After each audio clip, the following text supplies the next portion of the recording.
Hello everyone, welcome back to Sona beauty parlour. So friends, आज की ये वीडियो बहुत ही ज़्यादा स्पेशल है क्योंकि इस वीडियो में मैं बताने वाली हूँ आपको एक ब्राइडल की थ्रेडिंग किस तरीके से करना है।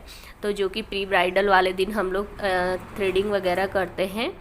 तो आप देख सकते हैं इस वीडियो में, और इनकी आईब्रो आप देख सकते हैं कितनी ही ज़्यादा घनी हो रखी है क्योंकि काफ़ी टाइम से इन्होंने करवाई नहीं थी, क्योंकि ये शादी का ही वेट कर रही थी।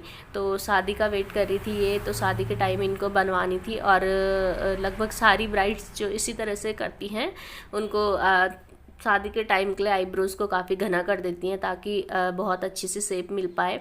तो आप आगे देखेंगे कि इस तरीके से बनाए आप। अगर आपकी कोई ब्राइड है और इस तरीके की आईब्रो है उनकी, तो देखिए कितनी अच्छी उनको शेप मिल पाएगी। जो लोग वीडियो पे नए हैं प्लीज़ लाइक शेयर और सब्सक्राइब करें, और जो लोग ऑलरेडी कर रखे हैं वो कंटिन्यू सपोर्ट कीजिए।